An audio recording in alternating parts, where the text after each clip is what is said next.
Hello student, this is Mehnaz Khan. Student, today we are going to study 6th poem of 10th class from your first flight book, Amada, composed by Robin Calais. Student, in this poem, the poet is showing contrasting views of elder and younger. Means what happened, the elder one is instructing the younger, and the younger one is thinking that she is in the slave condition, she is helpless at that time, and she is very irritated by this uh, instruction. Means क्या होता है कि इस pome में दिखाया जाता है कि अमांडा नाम की एक लड़की है और उस गर्ल को जो है कोई लेडी इंस्ट्रक्ट कर रही है, प्रॉबेबली उसकी मदर है, क्योंकि हमारी मदर ही हमें अच्छी चीज़ें सिखाती हैं, गुड हैबिट सिखाने की कोशिश कर रही है, बट वो उसको दूसरे सेंस में लेकर जा रही है. Let us see this. In this picture you can see that one lady is instructing and maybe she is Amanda's mother and one child is sitting on chair, that is Amanda. अब क्या होता है, जब Amanda की mother उसको बार बार instruct करती हैं तो अमांडा के माइंड में आता है कि उसको फ्रीडम चाहिए, वो फ्रीडम चाहती है और उस फ्रीडम के लिए वो डिफरेंट व्यूज़ आते हैं, मतलब वो डे ड्रीमिंग सी करने लगती है. इसमें we will see in this poem. See the first stranger. Don't bite your nail, Amanda. Don't hunch your shoulder, Amanda. Stop that slouching. Sit up straight, Amanda. Hunch means होता है to bend the upper body part. Like this you can see in this picture. ऊपर का हिस्सा मोड़ देना आगे की side, that is हंचिंग.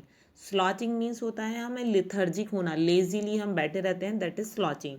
तो अब अमांडा की मदर उसे क्या कह रही हैं, don't bite your nail Amanda. Amanda में एक बैड हैबिट है कि वो अपने नेल्स को, देखो अब इसमें पिक्चर में भी दिख रहा है, वो अपने मुंह में देती है, कट करती है. दिस इज अनहाइजीनिक कंडीशन, हम सब जानते हैं ये गलत चीज़ है. उसकी मदर उसको सब कुछ सही सिखा रही है कि नेल्स को कट मत करो दांतों से, तुम्हें नुकसान होगा, तुम अपने जो ऊपर का बॉडी पार्ट है उसको आगे नहीं बेंड करो मांडा, और सीधे बैठो, लेजी होके ना बैठो, ठीक है. You can see this in this picture. Amanda कैसे बैठी हुई है, लिथर्जिक सी बैठी है, आगे झुकी हुई है, मुंह में उसके नए फिंगर्स हैं, नेल्स कट कर रही है. बट अमांडा क्या सोचती है, उसके माइंड में डिफरेंट आइडिया आता है. There is a languid emerald sea. Languid means होता है relax. Emerald is a name use for a pearl, एक पन्ने के लिए यूज होता है, दैट इज ग्रीन. तो वो सोच रही है कि एक ग्रीन सी हो एमरल्ड की तरह. Where the sole inhabitant is me, वहाँ पर मैं अकेली हूँ, रहने वाली हूँ समुद्र में. अ मरमेड, और एक मरमड की तरह हूँ. What is mermaid? Mermaid is assuming as a creature. You can see in this picture, mermaid की हाफ बॉडी ह्यूमन की होती है और हाफ फिश की होती है. ड्रिफ्टिंग ब्लिसफुली, ड्रिफ्ट करना, मूव करना, blissfully means happily.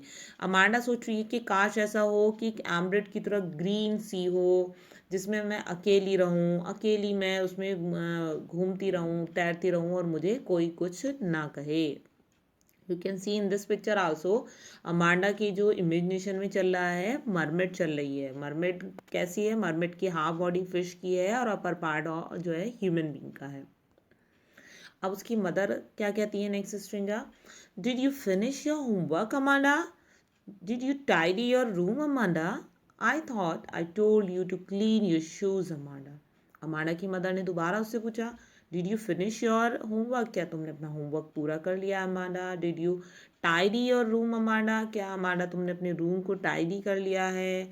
I thought I told you to clean your shoes Amanda, मैंने सोचा है अमांडा कि शायद तुम्हें मैंने शूज़ क्लीन करने के लिए भी दिए हैं, क्या तुमने उन्हें क्लीन कर दिया गया है. These are the work which are assign to Amanda, क्या अमांडा को किया गया है, होमवर्क करने के लिए बोला गया है, रूम को टाइडी करने के लिए बोला गया है, शूज़ को पॉलिश करने के लिए बोला गया है. बट अमांडा ने कुछ भी नहीं किया है, वो सिर्फ बैठी है लेथर्जिक होकर. अमांडा अब क्या सोचती है उस time, I am N orphan roaming the street, I pattern soft dust with my huge bare feet, the silence is golden, the freedom is sweet.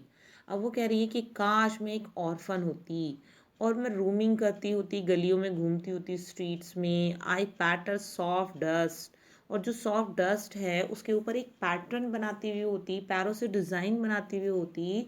ह्यूश means होता है साइलेंट, बिल्कुल क्वाइट.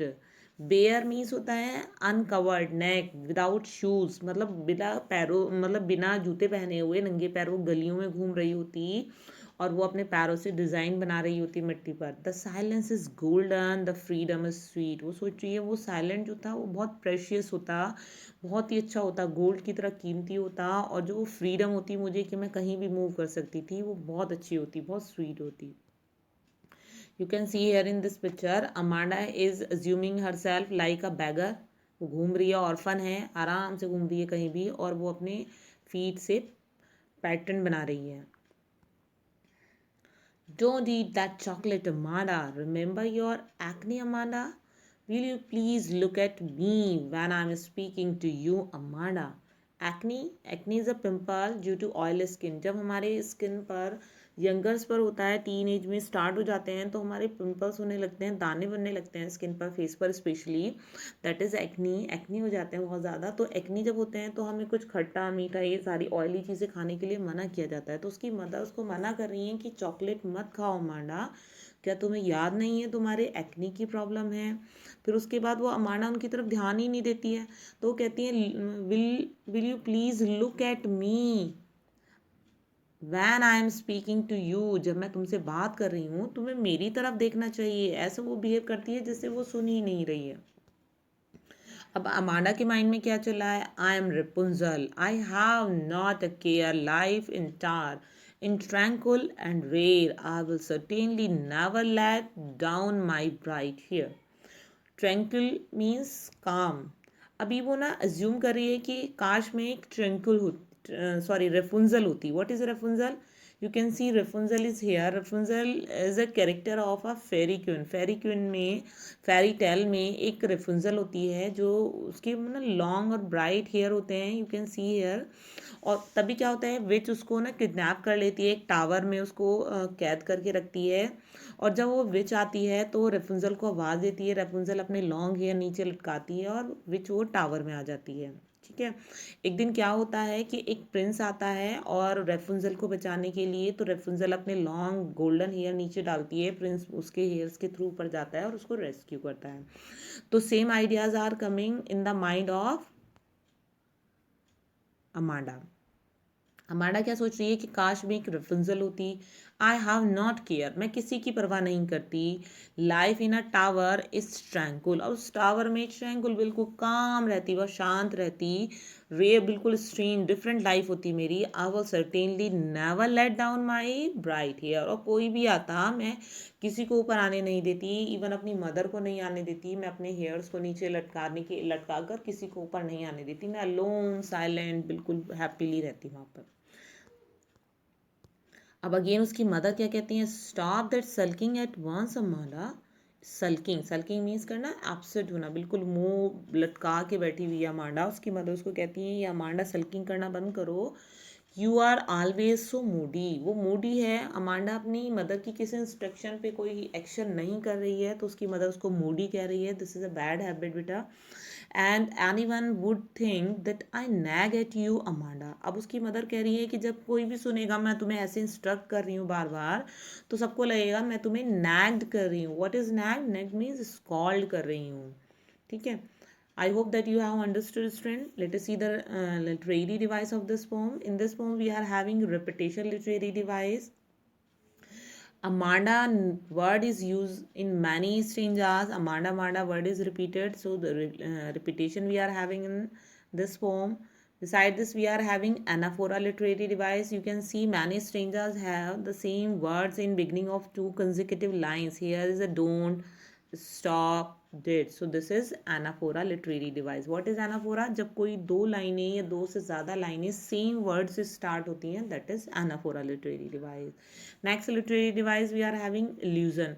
एल्यूजन क्या है? जब हम किसी को हिस्ट्री से या किसी फेमस चीज़ का एग्जाम्पल देते हैं, फेमस थिंग का हो, फेमस प्लेस का हो, फेमस पर्सन का हो, कोई भी चीज़ हो हिस्ट्री से बिलोंग करती हो चाहे, दैट इज़ एल्यूजन। अब यहाँ एल्यूजन क्यों है? क्योंकि यहाँ पर ना एम्ब्रेड का यूज़ किया गया है, मरमेड का यूज़ किया गया है। मरमेड बर्ड, उसको फिश टाइप जो क्रिएचर है उसका एग्जाम्पल दिया गया है, रेपुंजल का एग्जाम्पल दिया गया है। So this is allusion literary device.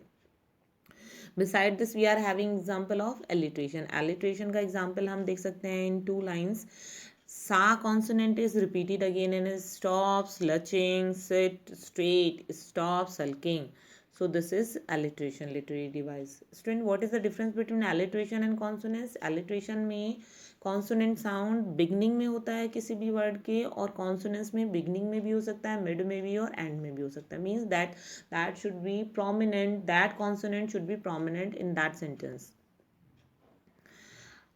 Student, beside this we are having many other literary device. Let us review whole poem stanza wise. In first stanza, if we observe that here is firstly we will find anaphora literary device. Two consecutive lines are started with same word. Don't is used here. Amanda word is used here, so this is repetition literary device. Beside this, if you observe second line first, here O vowel sound is prominent in don't, your, shoulder. So this is assonance literary device. If you observe third line, stop, slouching, sit straight. This is alliteration literary device. Now the next stanza. In next stanza, here we are having ambered sea. Means sea is green like emerald. Sea जो है हरा है जैसे कि एमरेड है, ऐसे green है. So this is metaphor because we are comparing to emerald with sea. Metaphor literary device is hair.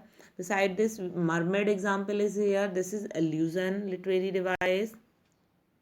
In next stanza, again we are having anaphora. In beginning, did is used here. Amanda word is repeated in lines, so this is repetition literary device.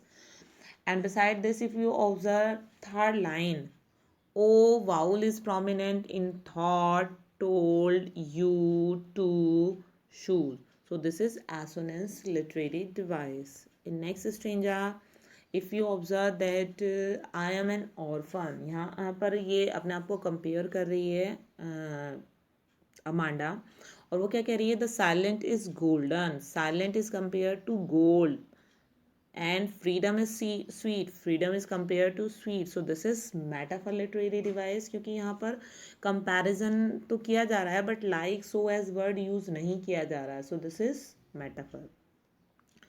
And next stanza, in next stanza we will observe that Amanda word is repeat, so this is repetition literary device. And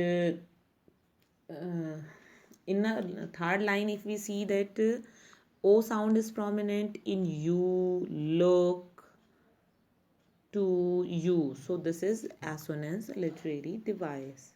Let us see next stanza. In next stanza, if we see that here is the example of Rapunzel, so this is allusion literary device. If you observe last line, certain ra sound is here, never ra sound is here, bright ra sound is here ra sound is here. So this is ra, r consonant is repeated here, so this is consonance literary device. Why it is consonant, why it is not alliteration? क्योंकि consonants जो है वो mid में और and में कहीं भी आ रहा है, बिगनिंग खाली बिगनिंग में नहीं है. Let us see next stanza. In this stanza, if we observe repetition, we are having Amanda. Amanda word is used here. And if we observe first line, stop sulking. Sa sound is prominent into consecutive words. So this is alliteration literary device. Hope student that you have understood all literary device. Let us see the rhyme scheme of this poem. Student, in this poem we are having two type of stanza. The first type of stanza we are having 4 line. Here you can observe the 4 line is here, and if you observe that the last word of first line is Amanda, last word of second line is Amanda, last word of fourth line is Amanda. So we will assume this A, and the third line last word is straight, we assume this B. So rhyme scheme is A, B, A. So this is the rhyme scheme. Student, this rhyme scheme is used in stanza first,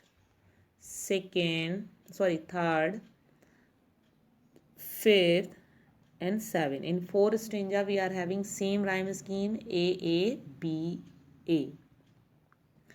Second time of stanza we are having 3 lines. In this stanza we can observe see me blissfully. So same sound we are having, so we assume these lines C, C, C. So rhyme scheme is C, C. Student, this rhyme scheme we are having in stanza 2, 4 and 6. Hope student that you have understood all explanation of the poem, literary device, rhyme scheme and the message. Thank you student. Have a good day. Bye bye.